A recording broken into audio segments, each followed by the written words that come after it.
1192 का भारत। धूल से भरे रास्तों पर हाथियों की गर्जना सुनाई देती थी।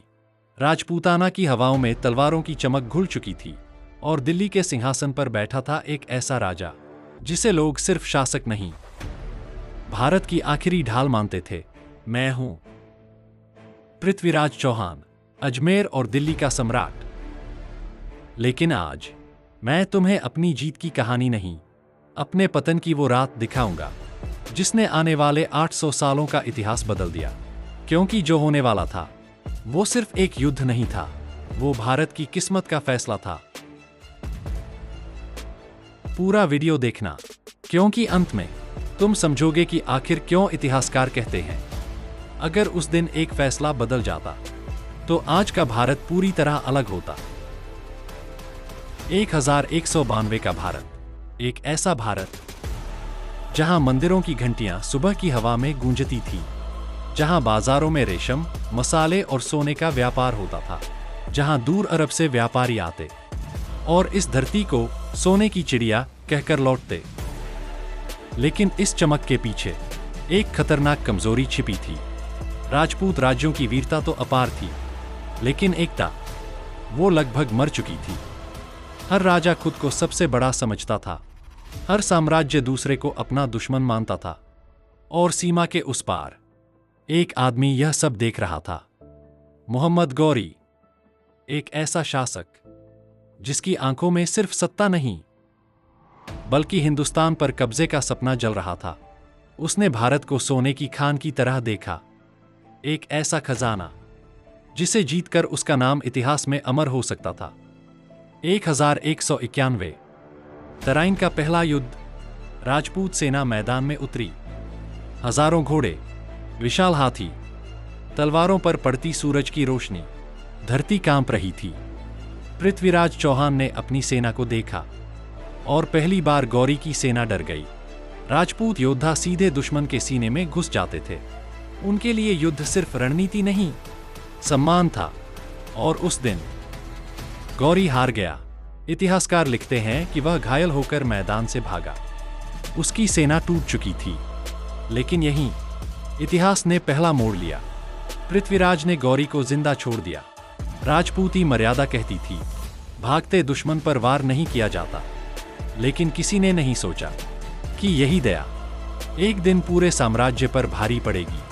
गौरी वापस गया, लेकिन इस बार वह सिर्फ बदला लेने नहीं लौटा, वह हिंदुस्तान को तोड़ने लौटा था। एक साल बाद 1192 तराइन का वही मैदान, लेकिन इस बार हवा अलग थी। रात के अंधेरे में तुर्की सैनिक चुपचाप बढ़ रहे थे। उनके घोड़ों के मुंह कपड़ों से बांध दिए गए थे ताकि आवाज न निकले, और राजपूत शिविर जश्न में डूबा था, क्योंकि उन्हें भरोसा था कि दुश्मन फिर हार जाएगा। लेकिन गौरी बदल चुका था। उसने सीधी लड़ाई नहीं चुनी, उसने दिमाग से युद्ध लड़ा। उसकी सेना छोटे छोटे हिस्सों में बंटी थी। घुड़सवार तीरंदाज दूर से हमला करते और फिर भाग जाते। राजपूत सेना गुस्से में उनका पीछा करती और धीरे धीरे वो अपने ही गठन से टूटती चली गई। धूल से भरे उस मैदान में सूरज सिर के ऊपर जल रहा था।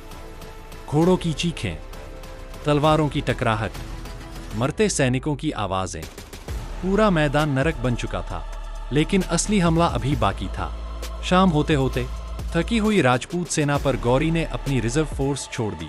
ताजा सैन्य, नई ताकत, और उधर राजपूत योद्धा घंटों से लड़ रहे थे। धीरे धीरे पंक्तियां टूटने लगीं, हाथी बेकाबू हो गए, घोड़े घायल होकर गिरने लगे, और फिर वो पल आया जब पृथ्वीराज चौहान का सुरक्षा घेरा टूट गया। इतिहास के कुछ वर्णन कहते हैं वह आखिरी समय तक लड़ते रहे। कुछ कहते हैं उन्हें बंदी बना लिया गया। लेकिन उस शाम एक चीज साफ थी, दिल्ली हार चुकी थी, और सिर्फ एक राजा नहीं गिरा था, भारत का शक्ति संतुलन गिर चुका था। उस रात तराइन के मैदान में हजारों लाशें पड़ी थीं। खून मिट्टी में मिल चुका था। टूटे हुए रथ, कटी हुई तलवारें और घायल सैनिकों की आखिरी सांसें। हवा में जलते मांस की गंध थी, क्योंकि हर कोई समझ चुका था कि अब आने वाला समय बदलने वाला है। तराइन की हार के बाद दिल्ली का रास्ता खुल गया। धीरे धीरे तुर्की सल्तनत ने अपनी जड़ें जमानी शुरू कर दी और आने वाले सदियों में भारत बार बार विदेशी आक्रमणों का शिकार बना।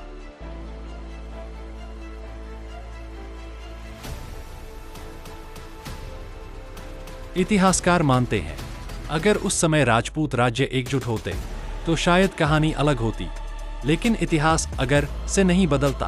और यहीं से शुरू हुआ वो दौर जिसने भारत को अंदर तक बदल दिया।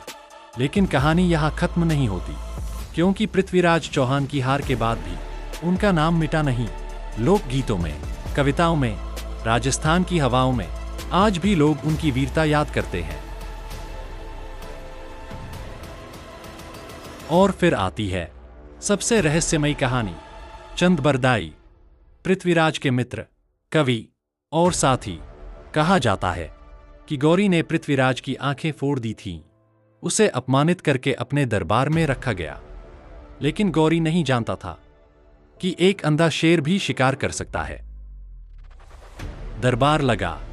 गौरी ने मजाक उड़ाते हुए कहा, अब दिखाओ अपनी तीरंदाजी। पूरा दरबार हंस पड़ा। तभी चंदबरदाई ने वो पंक्ति कही जो इतिहास में अमर हो गई।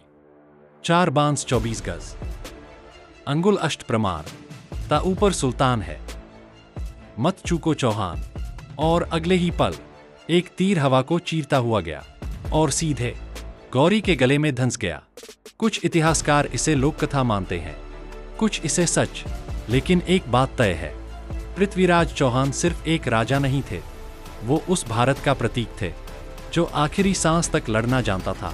आज जब तुम दिल्ली की पुरानी दीवारों को देखते हो, राजस्थान के किलों को देखते हो, तो याद रखना, इन पत्थरों में सिर्फ इतिहास नहीं, अधूरी चेतावनियां भी दबी हैं।